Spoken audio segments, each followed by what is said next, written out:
Bonjour à tous et bienvenue dans cette nouvelle vidéo. Vous commencez à me connaître, j'aime bien me poser des questions sur notre quotidien, les fêtes. J'ai déjà fait des vidéos sur les anniversaires, sur la Saint-Valentin. Et là, finalement, en travaillant, je me suis posé cette question. Est-ce qu'on fêtait déjà le Nouvel An au Moyen-Âge? Est-ce qu'on le fêtait comme on l'entend nous aujourd'hui? Est-ce qu'on le fêtait le 1er janvier? Enfin voilà, c'est découlé plein de questions et on va essayer d'y répondre ensemble. C'est parti, suivez la guide.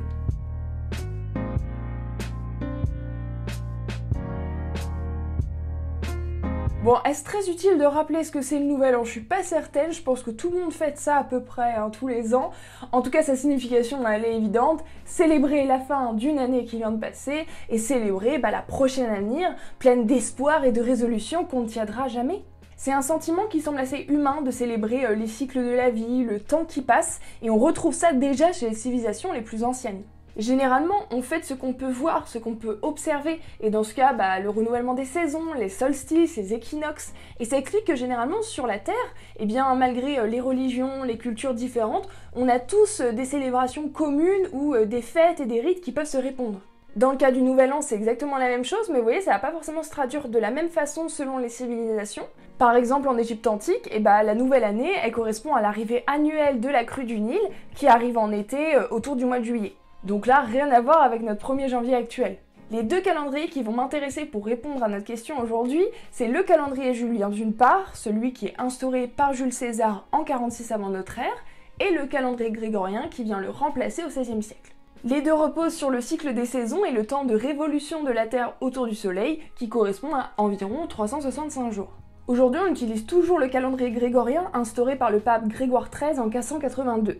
Et d'ailleurs, petit fun fact, avec l'ancien calendrier, on avait développé un petit retard, parce que la durée de l'année choisie était de 365,25 jours, alors qu'en réalité, on est plus proche de 365,2422 jours. Oui, c'est très précis. Bon, sur une année ou deux, on voit rien, mais sur 15 siècles, on avait un décalage de 10 jours. Pour régler ça, on a décidé que le lendemain du 4 octobre 1582, ça soit le 15 octobre. Allez hop, ni vu ni connu, on est à nouveau bon dans nos calculs. Et pour éviter que ça recommence, c'est pour ça qu'on a adopté les années bissextiles, où on rajoute un jour de plus tous les 4 ans.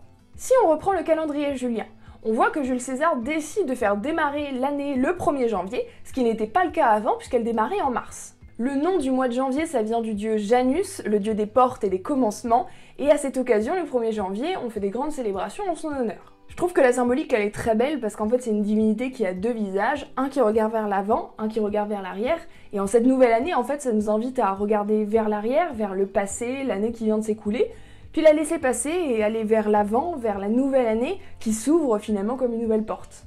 Bon, puisqu'en général l'histoire c'est pas si simple, on s'est pas contenté de garder cette célébration du Nouvel An au 1er janvier, non parce que sinon ce serait trop simple. Si on prend le cas de la France, en fait on constate que la nouvelle année elle a souvent changé de date. Sous les Mérovingiens, le jour de l'an c'était le 1er mars. Sous les Carolingiens c'était à Noël, et sous les Capétiens le 25 mars. En fait on fait souvent correspondre les célébrations de la nouvelle année aux fêtes religieuses existantes comme Noël ou Pâques. Donc tout le long du Moyen-Âge, en fait, le Nouvel An, il bouge, il évolue selon la volonté, par exemple, des monarques. Et faut pas oublier que le Moyen-Âge, c'est une période de 1000 ans, donc évidemment qu'il y a pas mal de changements qui se passent. En tout cas, il y a bien un jour où tout ça s'est fixé. Quand il était jeune, le roi Charles IX fait un grand tour de France organisé par sa mère, Catherine de Médicis, pour qu'il puisse aller découvrir le royaume, et il constate en fait tous les problèmes qui sont engendrés par le fait que chaque région fête la nouvelle année à une période différente. Ça peut causer des problèmes pour le commerce, notamment les échanges, la manière dont on va noter les dates, etc. Car même s'il y a un calendrier fixe et des volontés instaurées par les rois, faut pas croire, dans les régions, en fait, il y a plein de traditions qui persistent et qui existent et qui font que c'est vraiment pas la même chose partout. Donc le 9 août 1564, Charles IX promulgue l'édit de Roussillon, qui fixe enfin la nouvelle année au 1er janvier. Alors c'est une mesure qui avait déjà été prise avant lui, notamment par Charles Quint, qui était empereur du Saint-Empire romain germanique, et avec l'instauration du calendrier grégorien en 1582, en fait ça va généraliser ça à l'ensemble du monde catholique, et ça va faciliter grandement les choses. Donc voilà, on tient notre explication sur pourquoi la nouvelle année se célèbre le 1er janvier. Sur le comment il fêtait ça, avec ce que je vous ai dit, on a déjà des éléments de réponse. Quand je vous disais par exemple que la nouvelle année était célébrée à Noël, c'est parce qu'en fait toute la période du 24 décembre jusqu'au 6 janvier, donc jusqu'à l'épiphanie, en fait c'est une grande période de célébration où est inclus le Nouvel An. Donc finalement, toutes les célébrations, les traditions, etc., tout ça se confond. En fait, on peut imaginer que même au Moyen-Âge, ils fêtaient peut-être pas si différemment que nous. En tout cas, on mangeait, on célébrait, on faisait la fête, quoi. Alors, il y a une tradition qui visiblement existe depuis très longtemps, c'est celle des étrennes. Vous savez, c'est cette petite somme d'argent, notamment, qu'on peut donner à la nouvelle année. Alors, on en a des traces depuis la période romaine, alors ça pouvait prendre la forme de cadeaux, d'offrandes, puis même plus tard, au Moyen-Âge, ça pouvait être les seigneurs qui donnaient un peu d'argent à leurs domestiques, par exemple. D'ailleurs, au Moyen-Âge, les étrennes s'appelaient différemment, ça s'appelait les aguiles à neuf. C'était un mot d'ailleurs qui était crié dans les rues le 1er janvier. Si on francise et qu'on découpe le mot, ça donne l'expression au guil en neuf. Alors ça renverrait aux druides celtes qui, à cette période de l'année, cueillaient le gui, qui leur était très cher. Alors ce mot-là varie un peu selon les régions, et en Normandie, par exemple, on disait aguignette. Alors ce mot vous dit peut-être quelque chose si vous êtes normand. En fait, ça s'est mis à désigner à partir du 15e siècle des petits gâteaux en pâte feuilletée, fourrés de frangipane ou non, qu'on retrouve à cette période de l'année. D'ailleurs, à Rouen, dans plusieurs boulangeries, vous pouvez toujours trouver ces petits gâteaux pendant une très courte période autour du Nouvel An.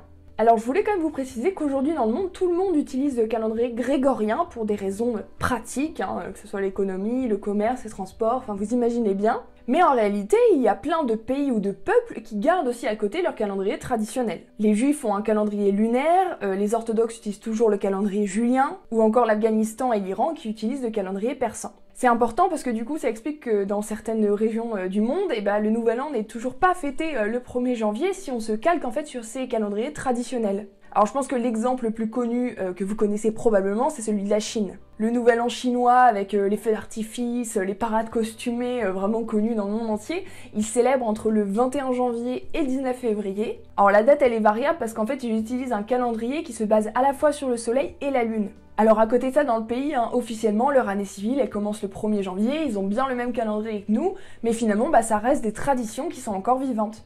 Alors dites-moi un peu pour cette nouvelle année, quelles sont vos résolutions ? Si vous avez des thèmes que vous souhaiteriez que j'aborde sur cette chaîne, des formats qui vous plaisent plus que d'autres, n'hésitez pas à me donner tout plein d'idées ou vos ressentis, vos retours, pour que je puisse vous préparer tout plein de choses pour l'année à venir. En tout cas, il y a déjà de très beaux projets qui se mettent en place pour 2022 et voilà, j'ai hâte de vous parler de ça.